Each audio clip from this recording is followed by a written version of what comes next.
Hungary, April 1945.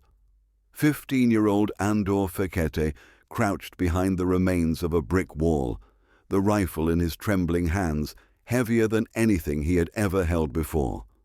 His stomach churned from hunger, from fear, from 3 sleepless nights spent listening to artillery echo through the hills outside Szombathely. The uniform, hanging loosely on his shoulders, had been issued just 5 days earlier. It was not really a uniform, more like a collection of mismatched pieces scavenged from older soldiers, the armband around his thin arm marking him as part of the Hungarian Levente youth militia, a last desperate attempt by the government to hold the crumbling front against advancing American forces. Through the haze of smoke and spring rain, he could hear the grinding metal of tanks drawing closer. His commander, a man old enough to be his grandfather, barked orders that made no sense anymore. The boys around him, some only 13, looked at each other with hollow eyes. They had been told surrender meant torture, humiliation, or worse. The Americans, they were taught, would destroy anyone wearing a Hungarian armband. Better to die fighting than to be taken alive. That was what their instructors had said. That was what the propaganda posters shouted from every wall in Budapest. Fight until your last breath. The invaders will show no mercy. Andor had believed it. Why would he not? His teachers, his parents, even the radio, all said the same thing. But now, hearing the Americans shouting commands in a language he did not understand, he was not sure anymore. The explosions had stopped. The sound of boots crunching over gravel replaced the endless roar of artillery. Someone yelled in broken German, "Lay down your weapons, hands up, we will not shoot." Andor froze. He looked at the others, waiting for someone to decide. Then the boy next to him, a 14-year-old named Lajos, tried to run. A gunshot cracked, kicking up dust near his feet, and he fell to the ground screaming. The old commander disappeared into a doorway, leaving them alone. Andor dropped his rifle, hands shaking, and raised them above his head. He was sure this was the end. 3 American soldiers emerged from behind a Sherman tank. Their uniforms were strange, their helmets round and smooth, their rifles ready but not aimed directly at him. One of them shouted something again, gesturing toward the open street. Andor did not move.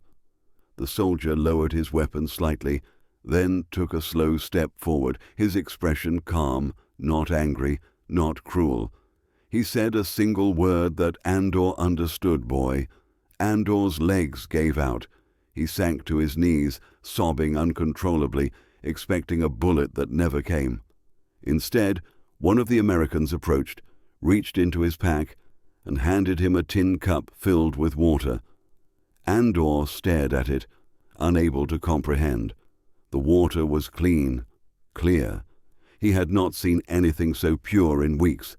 He drank slowly, afraid it might disappear. The soldier smiled, a tired but genuine smile, and said softly, "It is okay. You are safe." The words made no sense to Andor. Safe? He was supposed to be executed, tortured, not given water by the enemy. Behind him, other boys were emerging from hiding, some limping, some crying, all surrendering to the same men they had been told were monsters. The Americans gathered their weapons, checked for injuries, and motioned for them to move toward a makeshift camp by the roadside. There was food there, they said. Food! The idea seemed impossible. In the weeks leading up to this, the Hungarian propaganda machine had reached its peak. As Germany's defeat became obvious, their messages grew more hysterical, claiming the Western allies were devils, torturers of children, desecrators of graves. Captivity meant mutilation. And yet here they were, given water, told to sit down, offered bread that smelled of yeast instead of smoke. Andor took a piece, hesitated, then bit into it. It was soft, real. He chewed slowly, tears running down his face. The Americans were not killing them, they were feeding them. Across the camp, a medic was treating Lajos's leg wound. The boy whimpered as his torn flesh was wrapped in clean white bandages. An American knelt beside him, speaking gently, then handed him something wrapped in foil. Chocolate. The other boys watched, their fear melting into disbelief. Everything they had been taught, every nightmare painted by their leaders, was unraveling before their eyes. Later that evening, when the sun dipped low behind the ruins, the Americans sat around small fires, passing rations to their prisoners. Some joked among themselves, tired voices filled with the exhaustion of men who had seen too much war. But they did not mock the boys. They did not hurt them. They treated them as if they were simply people. The realization hit Andor harder than any shell ever could. He looked at his reflection in the cup of water beside him, the dirt on his face, the child he still was. He had been fighting for a lie. That night, as the Americans loaded them onto trucks headed for a holding camp, Andor saw one of the soldiers kneeling beside another young prisoner, a boy even smaller than him, barely 12, helping him climb into the truck bed. The soldier said something that made the boy smile weakly. Andor did not understand the words, but he understood the tone. Kindness, mercy. It was something he had not felt since before the war. The camp they arrived at was crude but organized. Tents lined the muddy ground, lanterns flickered in the twilight, and the smell of soup filled the air. The Americans distributed food carefully, making sure even the smallest boys got their share. Some of the prisoners were still suspicious, waiting for the trick to reveal itself, but none came. Instead, the soldiers talked softly, offered blankets, and checked for injuries. A black American soldier handed Andor a bowl of soup and said slowly, "Eat.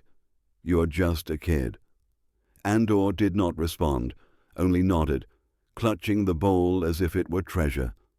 The soup was simple, potatoes, beans, and a thin broth, but to him it tasted like salvation. When he looked up, he saw the same soldier helping another boy fix his torn boot with a strip of canvas.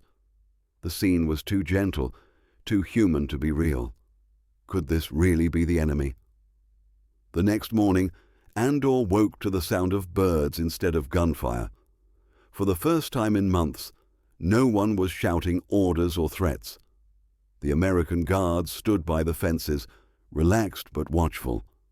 When one saw Andor staring, he smiled again and waved. Andor waved back hesitantly. In that moment, something inside him began to shift. The fear that had ruled his entire childhood, the belief that foreigners were monsters, was fading, replaced by something new, confusion, curiosity, maybe even hope. He thought about what the Americans had said the night before. War is over soon. If that was true, what would happen to him now? Where would he go? He did not know, but for the first time in a long time, the uncertainty did not feel like terror. It felt like possibility. He lay back on the straw-covered floor of the tent, clutching the last piece of bread from his ration, and whispered to himself, "They did not kill us." Then, almost smiling, they gave us food. Days passed in the American camp, and the once terrified Hungarian boys began to realize that the soldiers guarding them were not their executioners. They were tired men who smiled easily, shared cigarettes with each other, and occasionally hummed songs while working.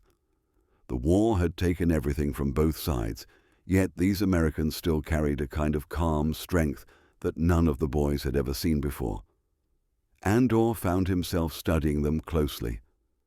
The way they treated prisoners, the way they spoke softly when tending to wounds, the way they shared their food without hesitation. None of it made sense to someone who had grown up believing that mercy was weakness. At night, around the campfires, the Americans talked among themselves. Some mentioned their homes. Others joked about going back to their mother's cooking, or about the girls they left behind. Andor listened, trying to catch familiar words. He did not understand much, but he understood tone. It was warmth, not hatred. These were men who wanted to go home, not conquer. The realization was painful. He thought of the teachers who had told him Americans wanted to destroy Hungary, to erase their culture, to enslave their people. But what he saw were men longing for peace, not war. One evening, the same black soldier who had given him water sat beside him. The soldier pointed to himself and said, "David." Then he pointed to Andor, waiting. Andor hesitated before whispering, "Andor." David smiled. He reached into his pocket, pulled out a small bar of chocolate, and broke it in half. "For you," he said. Andor accepted it carefully, as if holding something sacred. He had never seen anyone with dark skin before, and the propaganda had painted people like David as violent and cruel. Yet here he was, sharing food, speaking gently, and treating a 15-year-old enemy soldier with kindness. That moment stayed with Andor forever. The sweetness of the chocolate mixed with the realization that everything he had been told about the world was wrong. In that instant, he understood that the enemy he had feared most was capable of more compassion than the people who had sent him to die. The next morning, a group of American officers arrived to inspect the camp. They spoke with the guards, checked the supplies, and then turned their attention to the prisoners. Through an interpreter, they asked for names, ages, and places of origin. Most of the boys answered timidly, afraid of punishment, but the officers simply wrote down their answers and moved on. They seemed more concerned with keeping order than enforcing revenge. After the inspection, a medic called the boys one by one to a small tent. Inside, they were checked for lice, given clean bandages, and even offered small vaccinations against infection. Andor winced as the needle pricked his arm, but the medic only smiled and patted his shoulder. "All done, kid," he said softly. That single gesture of reassurance felt like sunlight after a long winter. The boys were soon assigned small tasks to keep them occupied. Some helped carry crates, others swept the camp paths or fetched water. Andor was asked to help distribute rations because he could count quickly. The Americans trusted him with a ledger and a pencil. It felt strange to be trusted again. Every morning he stood beside the supply truck as soldiers handed him boxes, and he ticked names off a list as the boys received their meals. It was during one of those mornings that he overheard two Americans talking near the truck. One said quietly, "These kids look like they've been through hell." The other replied, "They have." Just kids sent to die for a lie. Andor did not fully understand the words, but the tone told him enough. They pitied him, not as an enemy, but as a child. That afternoon, an older boy named Miklos approached him, whispering angrily, "Do not trust them." It is a trick. They want information. Andor wanted to believe him. He wanted to cling to the certainty of fear, because it was easier than facing the truth. But every piece of evidence said otherwise. No one had been tortured. No one had been beaten. Even Miklos, who refused to cooperate, had received his share of food. Days turned into weeks. The war around them moved toward its end. Rumors spread that Germany had surrendered, that the war in Europe was over. The Americans celebrated quietly, not with gunfire or shouting, but with weary smiles. They shared extra rations that night. Someone brought out a harmonica, and for a few hours the camp filled with the sound of music instead of misery. Andor sat beside the fire, watching the soldiers laugh. David noticed him and handed him a mug of cocoa, warm and sweet. "Peace," David said, raising his own cup. "Peace?" Andor repeated softly. though the word felt strange on his tongue. The following morning, the officers announced that the prisoners would soon be transferred to a larger camp near Győr for processing. Some of the boys panicked, afraid that this time the promised kindness would end. But Andor noticed something different in their faces. The fear was still there, but it was mixed with hope. They were no longer waiting for execution. They were waiting for the future. The transfer was orderly. Trucks rolled through villages shattered by bombings, past burned farmhouses and empty fields. Civilians watched silently as the convoy passed. Some threw glances of hatred, others of pity. When they arrived at the new camp, they were greeted not by guards with whips, but by soldiers who offered them blankets and pointed them toward the food tent. It was there that Andor saw something that would haunt him for the rest of his life. A boy, barely 12, collapsed while carrying a bucket of water. Before anyone could react, an American soldier rushed forward, lifted the boy in his arms, and shouted for a medic. The soldier knelt on the ground, holding the child's head gently as another poured water over his cracked lips. They worked frantically, not as enemies helping a prisoner, but as humans saving a life. Andor stood frozen, watching as the boy finally coughed and opened his eyes. The crowd around them sighed in relief. David caught Andor's gaze and nodded slightly, as if to say, "This is who we are." Andor nodded back, speechless. He had witnessed something purer than victory or defeat. It was mercy. That night he could not sleep. He thought of everything he had believed before this, the promises of glory, the lies of hatred, and how they had all crumbled in the face of a single act of kindness. The Americans had spared them, fed them, treated them as children instead of enemies. It was as if they were teaching him a lesson without words. Humanity survives, even in war. He stared at the stars above the camp, wondering if this mercy would last. He did not know what awaited him after the war, but he knew that he would never forget the faces of the men who had shown him compassion when he least deserved it. The camp near Győr became a strange kind of school for the boys who had survived the collapse of Hungary's final defense. There were no classrooms, but there were lessons in everything the Americans did. The boys learned that kindness did not always come from those who spoke their language or shared their flag. Every day, Andor and the others watched men in foreign uniforms, teaching them by example what it meant to be decent. They were given work, not punishment. They were given meals, not lectures. For the first time since the war began, they felt like human beings again.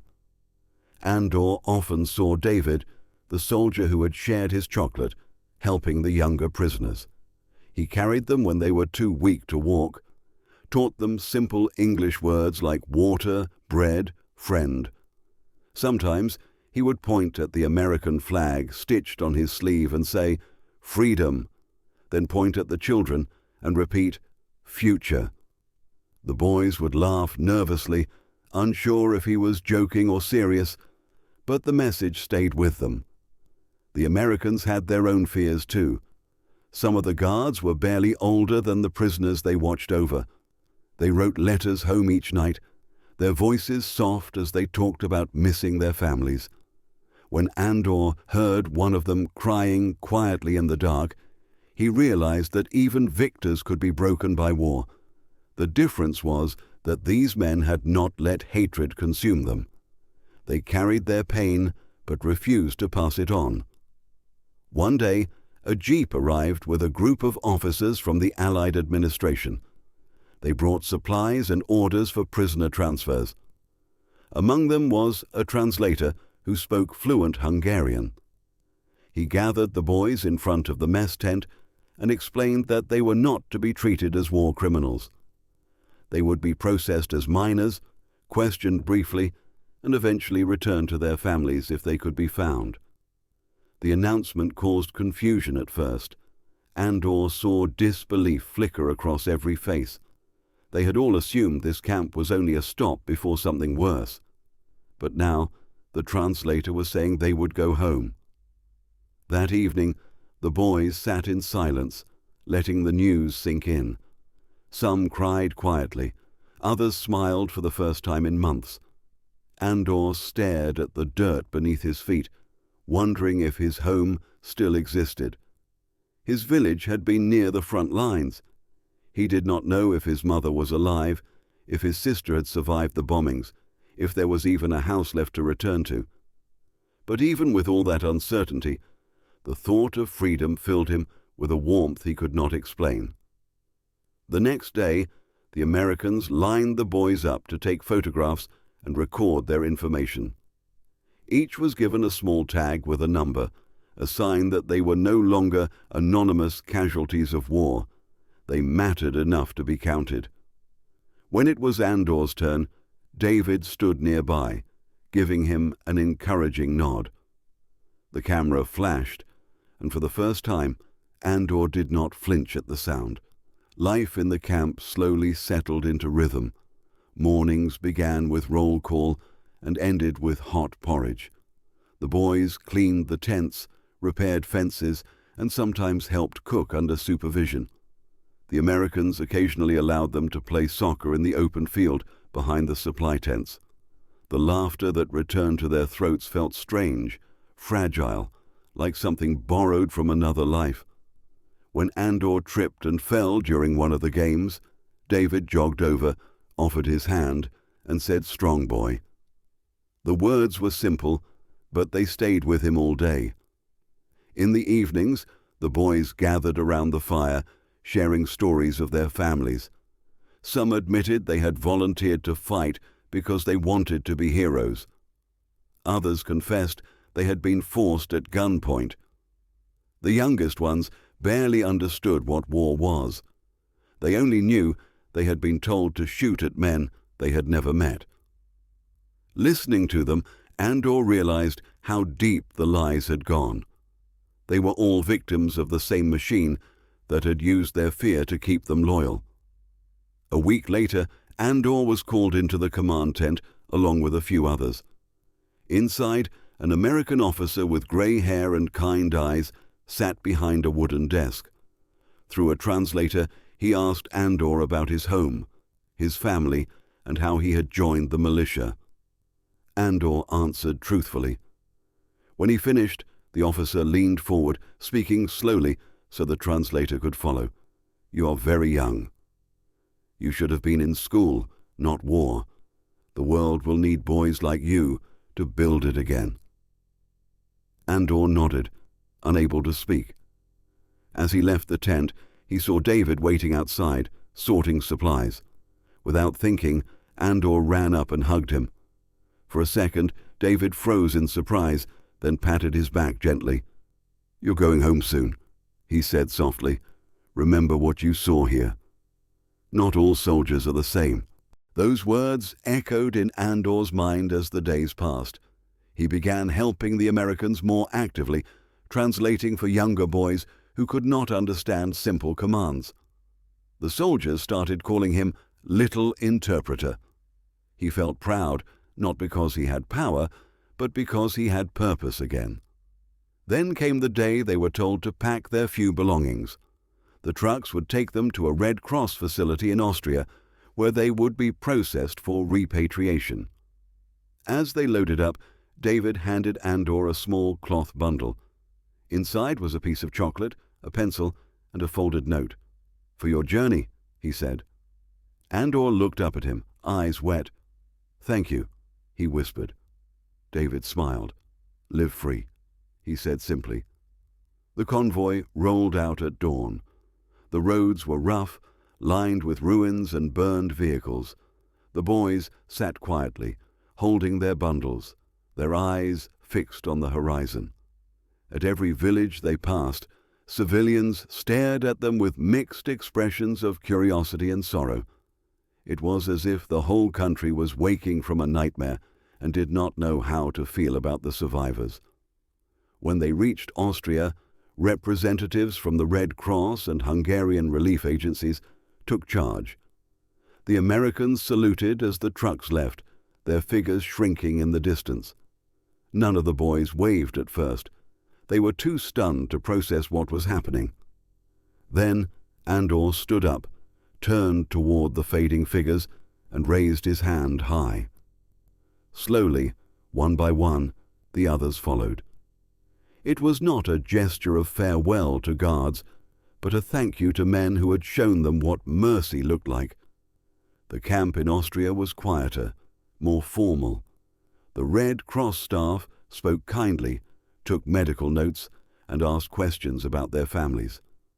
Some boys were reunited with relatives within weeks. Others, like Andor, had no news at all. Still, the conditions were safe, the food plentiful, the fear gone. For the first time, sleep came easily. Andor often thought of David. He would take out the folded note and look at it under the dim lantern light. Written in uneven handwriting were the words, "The world is big. Make it better." He did not know if he ever would see that soldier again, but he promised himself he would live by those words. When the war officially ended and the armistice was signed, a Red Cross nurse told him quietly, "You can go home." He felt dizzy hearing those words. Home. It was no longer a place he could picture clearly, but it was something to hope for. And hope was enough. The train that carried Andor back into Hungary moved slowly through a land that barely looked alive. The fields were blackened, the trees splintered, the small villages reduced to broken stones and silent chimneys. Every few miles they passed families walking along the tracks, pushing carts filled with what little they had left. The boys inside the train cars watched in silence, realizing how much had been lost. There was no victory in this homecoming, only survival. When they reached Budapest, Andor stepped onto the platform and stared in disbelief. The grand city he had once dreamed of visiting was a skeleton. Bridges lay collapsed into the Danube, buildings stood open to the sky, and the air smelled of ash. The Red Cross workers guided them into a processing tent where names were called and lists compared. For most, there was no family left to claim them. Andor waited for hours until a nurse told him softly that no one from his village had been located yet. He felt the words like stones in his chest, but he nodded, accepting them quietly. He had survived the Americans. He could survive this too. Over the next few weeks, the organization set up a shelter for displaced youth in the ruins of an old school. There, Andor met others like him, boys who had worn armbands, carried rifles, and now carried guilt they didn't know how to name. At night, they shared memories in hushed voices, the fear, the cold, the moment of surrender. Some had faced Russian troops and hadn't been treated kindly. When Andor told them about the Americans, they could hardly believe it. "They fed you?" one boy asked, his voice filled with disbelief. "They gave you blankets?" Andor nodded. "They gave us water, food, even chocolate." The boys stared at him, silent. For a moment, the thought that kindness could exist in war seemed impossible to them. As months passed, Hungary began to rebuild under new rule. Posters went up again, this time with different slogans but the same tone, words about loyalty, strength, and unity. Andor looked at them and felt only emptiness. He had believed slogans before, and they had led him to ruin. He spent his days helping the Red Cross deliver food to the hungry and repairing what little could be saved in the city. He had no family, no school, but he had purpose. Each act of kindness reminded him of David, of the Americans who had chosen mercy instead of revenge. One afternoon, as he carried boxes of supplies into the shelter, he overheard a group of men talking nearby. They were older soldiers, bitter and angry, insisting that the Americans had treated German and Hungarian prisoners cruelly, that stories of mercy were lies. Andor wanted to shout at them, to tell them what he had seen with his own eyes, but he stayed quiet. He realized that some people needed to hold on to hate because it was all they understood. For him, that hatred had already died in the dust of the camp. The following winter, letters began to arrive at the shelter from relief agencies in the West, asking if anyone had living relatives in America. Andor didn't, but the thought stirred something in him. He wrote a letter anyway, not to ask for family, but to send one. He wrote in halting English, every word carefully copied from a grammar book a nurse had given him. "Dear Soldier David," he began, "I do not know if you can get this. You gave me chocolate, and you said the world is big. I am alive. I am free. I try to make it better." He signed his name, folded the letter, and gave it to a volunteer who promised to send it through the Red Cross mail system. He never knew if it reached its destination, but writing it felt like a kind of prayer. Years went by, and the war receded into history. Andor became a teacher in the same city that had once been rubble. He taught history, but he did not speak of battles or leaders. He spoke of compassion, of the power of one moment of mercy to change a life. His students listened in silence as he told them about the American soldier who had given water to a boy who expected death, who had smiled instead of shooting, who had shared chocolate instead of hate. In 1965, 20 years after the end of the war, Andor was invited to a conference on post-war education in Vienna. There, in a crowd of teachers and former soldiers, he met a man who stopped him cold. He was older now, his hair graying, but Andor recognized him instantly. David. The American soldier looked surprised when Andor approached, then broke into a wide smile. They shook hands, neither able to speak for a long moment. Then David said, "You grew up." Andor laughed softly. "Because of you." They sat for hours that evening, sharing memories. David told him he had returned home to Alabama, started a family, and worked as a mechanic. He had never forgotten the Hungarian boys.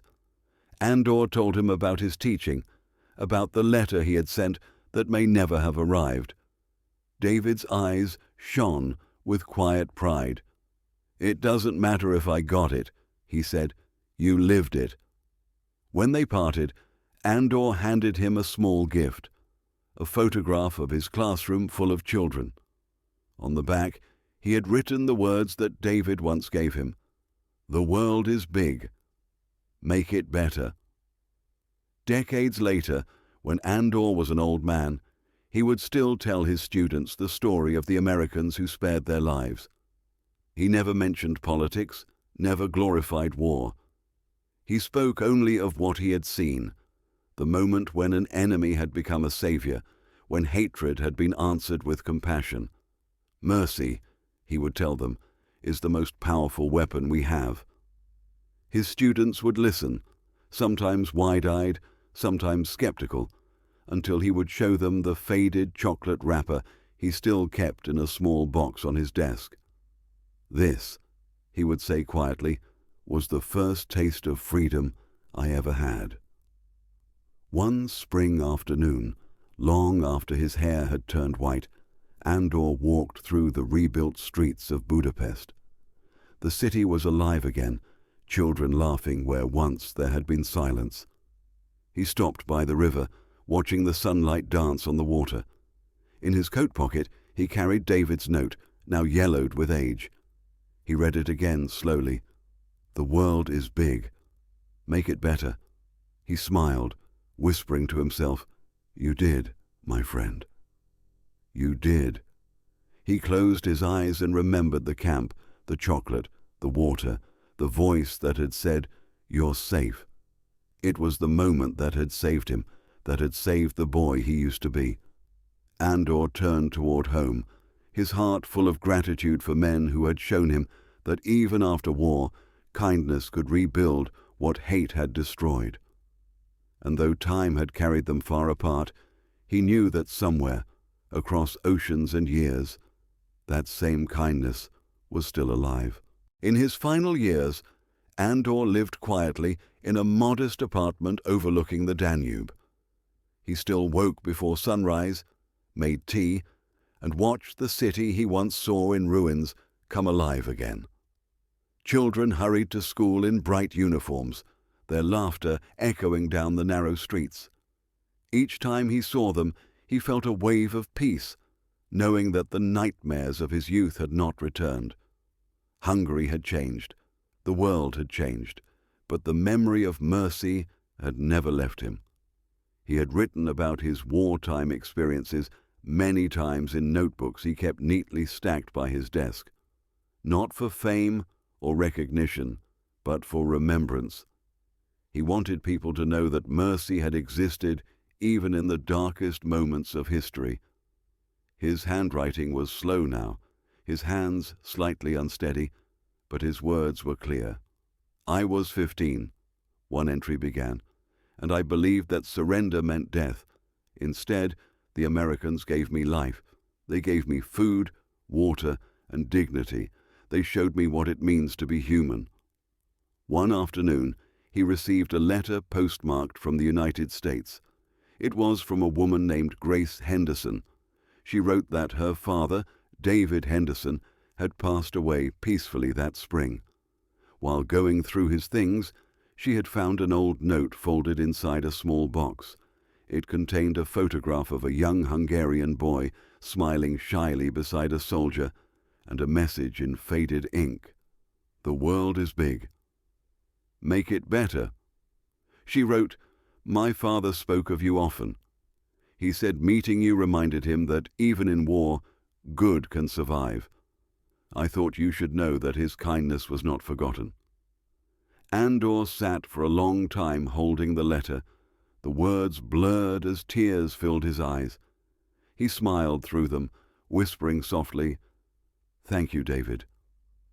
Then he took out the note that had traveled with him through decades, placed the new letter beside it, and closed the box carefully. The past, he thought, had finally come full circle. In the following weeks, he began to write again, this time not just for memory, but for legacy. He wrote for his students, for the young people who had never known war, to remind them that the peace they enjoyed was built on the choices of people who had chosen compassion over vengeance. "History," he wrote, "is not only made by generals or battles. Sometimes it is made by a single act of kindness that changes everything." He would visit the local school once a month to speak to the children. They would gather around him eagerly as he told them the story that had defined his life.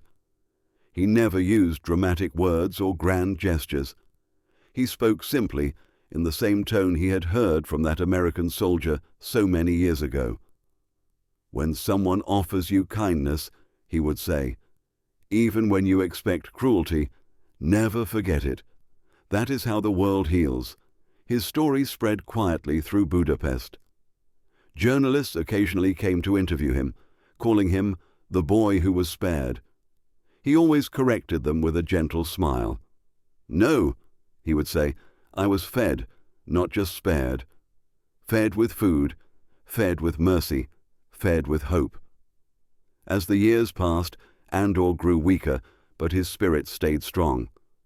On the morning of his 89th birthday, he sat by the window, looking at the sunrise. The city was peaceful, the river calm. He thought of all those boys from the camp, wondering how many had survived, where they had gone, what kind of lives they had built. He hoped they too had carried the lesson of mercy forward. He took out the chocolate wrapper one last time, its edges brittle, the color faded to a soft brown. Holding it between his fingers, he whispered the same words he had written countless times before. "They did not kill us. They gave us food." It was the sentence that had defined everything that followed. That night, Andor passed away in his sleep. When his neighbors found him, they discovered his box of letters and the small note that had survived the decades. The message was still clear: the world is big. Make it better. At his funeral, former students and teachers gathered to honor him. Many spoke of how his story had shaped their understanding of compassion. Some had become doctors, others diplomats, others teachers like him. One of them, a young woman, stood at the end and said softly, "He taught us that mercy is not weakness, it is strength. He taught us that humanity is a choice we must make every day." Years later, the school where he used to teach built a small memorial in his honor. It bore no grand inscription, just his name and a single sentence carved in stone. He was given mercy and shared it with the world. And so the boy who once crouched behind a crumbling wall, ready to die for a lie, became a symbol of the truth that saved him. The Americans who spared him could never have known the ripples of their compassion, how it would cross oceans, span generations, and remind countless others that even in the ruins of war, kindness can rebuild everything. In the end, Andor Fekete's story was not just about survival. It was about the victory of mercy over hate, the power of a simple meal, a drink of clean water, and a stranger's hand extended instead of a trigger pulled. It was about what happens when humanity wins. And if you have watched this far, take a moment to think about what that means today. In a world still divided by fear and mistrust, remember the lesson of that 15-year-old boy and the soldiers who chose compassion. Be the person who feeds, not the one who destroys. Because mercy, no matter how small, can change a life forever. If you found Andor's story moving, make sure to like this video, share it with someone who needs hope today, and subscribe for more powerful stories of humanity that history forgot. Let's keep these memories alive, because as Andor proved, even in war, kindness can win.